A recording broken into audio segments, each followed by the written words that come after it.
Baik, perkenalkan nama saya Novita Fahai dari tingkat 2B.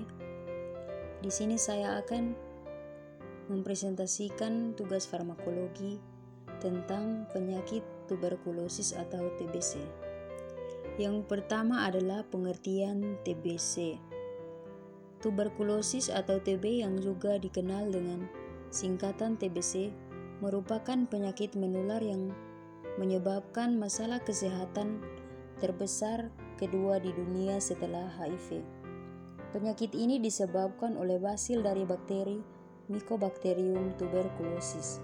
Tuberkulosis sendiri dapat menyerang bagian tubuh manapun, tetapi yang sering dan paling umum adalah infeksi tuberkulosis pada paru-paru.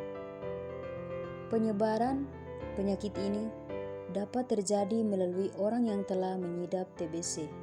Kemudian batuk atau bersin menyemburkan air liur yang telah terkontaminasi dan terhirup oleh orang sehat yang kekebalan tubuhnya lemah terhadap penyakit tuberkulosis. Walaupun biasanya menyerang paru-paru, tetapi penyakit ini dapat memberi dampak juga pada tubuh lainnya seperti sistem saraf pusat, jantung, kelenjar, getah bening, dan lainnya. Yang kedua adalah gejala TBC. Pada TBC laten, penderita umumnya tidak mengalami gejala.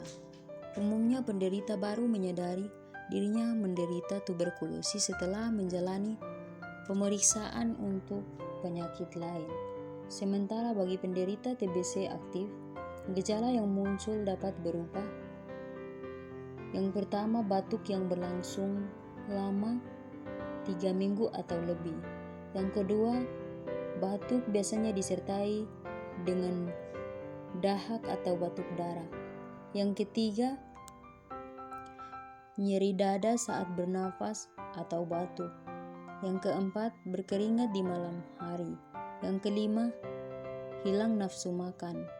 Yang keenam, penurunan berat badan. Yang ketujuh, demam dan menggigil. Yang kedelapan, kelelahan. Yang ketiga adalah pemeriksaan fisik dalam laboratorium untuk menegakkan diagnostik TBC. Untuk mendiagnosis TBC, dokter akan menanyakan keluhan dan penyakit yang pernah diderita. Setelah itu, dokter akan melakukan pemeriksaan fisik terutama dengan mendengarkan suara napas di paru-paru menggunakan stetoskop. Jika pasien diduga mengalami TBC, dokter akan meminta pasien untuk menjalani pemeriksaan dahak yang disebut pemeriksaan BTA. Pada kasus TBC pada organ lain, paru-paru, pemeriksaan BTA juga dapat dilakukan dengan menggunakan sampel selain dahak. Jika dokter membutuhkan hasil yang lebih spesifik, pasien akan dianjurkan untuk menjalani tes kultur BTA. Tes ini juga menggunakan sampel dahak pasien, tetapi memerlukan waktu yang lebih lama. Selain pemeriksaan BTA atau bakteri tahan asam, dokter dapat melakukan serangkaian pemeriksaan TBC lainnya untuk mendukung diagnosis, yaitu yang pertama, tes kulit Mantoux atau tuberculin skin test. Yang kedua, tes darah IGRA atau interferon gamma release assay. Yang ketiga, bronkoskopi. Yang keempat, foto rongsen. Yang kelima CT scan. Yang terakhir adalah pengobatan dan terapi TBC, meliputi 3 kategori. Kategori pertama, kedua, dan ketiga. Kategori pasien tuberkulosis. Kategori pasien sendiri ditentukan dari riwayat pengobatan dan hasil BTA, pemeriksaan dahak. Secara umum terdapat 3 kategori pasien TBC, yaitu yang pertama, kategori pertama kasus baru.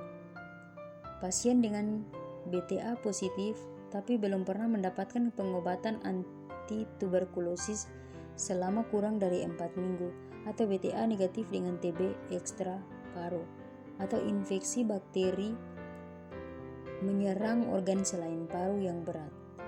Kategori kedua, relapse, pasien yang telah dinyatakan sembuh setelah menyelesaikan pengobatan tapi hasil BTA kembali positif.